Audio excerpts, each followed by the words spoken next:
How's it going, guys? It is May 10th, 2:10 p.m. Sorry I haven't put up a vlog for the last couple of days. Just been a little under the weather, and kind of busy with work and a couple other things, and just trying to get myself back into good health. I did notice that uh, the things that we tend to think about, I think I spoke about this in the last one, but we tend to attract those things. And I was recently thinking about it. I think I even mentioned it in the vlog, how about I haven't been sick for the last 100 or so vlogs.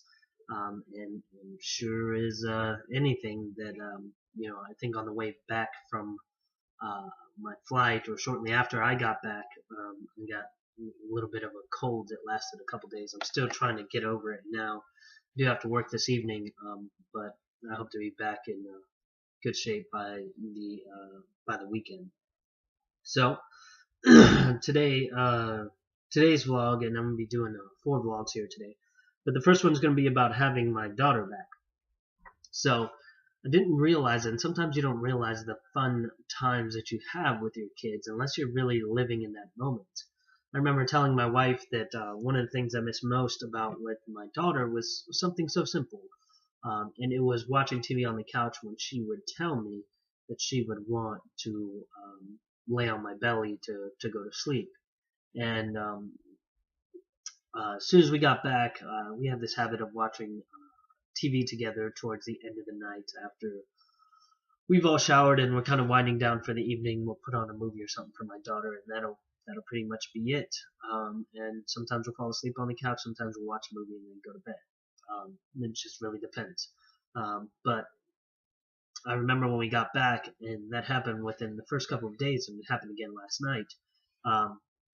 And she would always say, Daddy, I want to lay on your stomach to go to sleep. And I told her, how I was sick, that she needed to basically be careful when she was laying on me, and she couldn't give me like kisses and stuff. But having her back makes me realize the precious time that goes by in a child's life, and the little things that I really do love, like spending time with her and doing certain things that can be so simple and so overlooked, but I still do miss it. And it was something so simple as that. And when we got back, and she kind of went back into her old habits, her old ways by wanting to lay on my stomach to watch TV, it really made me feel very loved by her, and I do appreciate every second that I do get to spend with her. And I try to make sure I get most of my things done during the day, so in the evening I can devote that time to my family.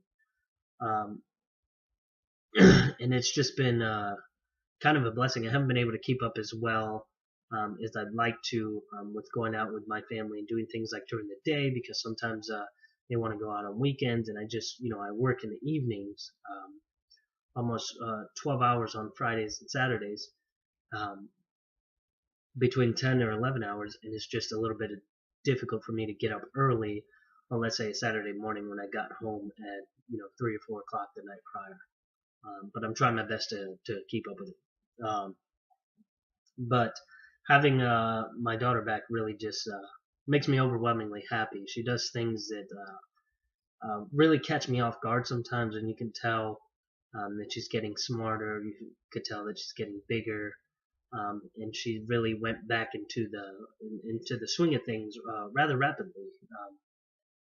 We got her back into school right away, and or her daycare, as you would call it, and she seems to be doing well, acclimating well to her environment, because she was in Arizona for I think a couple of months, 1 or 2 months, and her coming back and seeing the changes whenever you do have your child go away for some time, you do notice the differences. I remember when we immediately walked in, and I saw her for the first time after not seeing her for quite some time. I noticed her voice had changed a little bit, and so did my wife, and that was pretty interesting to hear that change. And now it sounds normal to us again, but it could have very well changed. And she just seems to be in such great spirits, laughing all the time, and it really makes me reflect on parenthood. You essentially want to, in my opinion, raise a humble child and a happy child, and you can tell that in their demeanor. If you have an unhappy child, or no, I want to tiptoe here, but if you have an unhappy child, is it a reflection of your parenting? Or is it that they're just angry? What are they angry about? I'm so happy, so blessed to have an overwhelmingly happy child that will laugh over nothing, and continue to laugh until she almost pees her pants. It's ridiculous, and she does these little things that are just so overwhelmingly happy and make me happy, make her happy all the time. And me and my wife tend to have serious demeanors at times, but that doesn't mean that reflects onto my child. I try to keep things as light and as easy and as happy as possible. Being in therapy before, one of the things they told me whenever raising a daughter is that you have to provide unconditional love. So you're not you don't have that effect of raising a preacher's daughter or a sheriff's daughter, the ones who are held down so tightly that when they get a couple ounces of freedom, they tend to run with it in a way that's so traumatizing, so crazy, and they end up doing a lot more crazy things than that child that was provided freedom from from the initial points of their life. So I try to do all those things, and I try to raise her with a traditional mentality by limiting her TV. She has no phone, no electronic devices whatsoever. And I've read both studies what electronic devices do, especially the more educational ones, and I do appreciate that. But I don't think there was anything wrong with my upbringing or the upbringing before me, to where I wasn't introduced into an electronic device until I was 18, and it didn't have anywhere near the capacity. I mean, that's when you were paying for text, and pretty much cell phones, all they could do was dial a number. There wasn't no games, and if there was, it was like this worm game. But other than that, there wasn't really too much electronically going on, and it really provided us to be outside in in the sun, playing outside for a majority of our time. And I do still firmly believe that that's a healthy way to bring up kids, and a way to involve parents to be healthy as well. If your child's outside, sometimes you have to be outside with them. And that can only benefit you in good ways. And playing with them, doing certain things that are fun and laughing, all that while being outside really creates an environment of happiness when it comes to being outside, not this miserable, oh, it's so hot. If you look at kids sometimes, whenever they are playing outside, or whenever they go to the beach, this is a great example that I know will resonate with a lot of people. But you'll go to the beach and it will be, let's say it's hot outside, right? But the water's freezing. You've ever noticed the kids, they don't care about that it's stifling hot outside. They don't care that the water's freezing. They're still going to go have fun in both atmospheres, and most likely play in the water, and most likely play outside because they enjoy having fun. And that's my mindset on it, and that's why I don't deprive her of that. And I try to give her an opportunity to go outside. Like sometimes I'll be doing things inside, like doing homework, doing schoolwork, or watching TV, or something inside, and she'll just want to go outside and in our backyard, which is fenced in, and go play on her jungle gym, or go play with the dogs outside, or go do something outside. And sometimes I'll go out there and join her, and sometimes I'll just watch her from inside, because I have other things to do. But for her to want to do that on her own really makes me happy. It really makes me think that my parenting is great. And if you can think of the kids that you will want your kids to be like if you've ever come across cousins or family with like, man, I wish my kid was like that. Well, then ask yourself, how did those parents bring up that kid in order to be that way? And then you have some parents that have kids that are polar opposites. And they say that nothing changed within the parenting.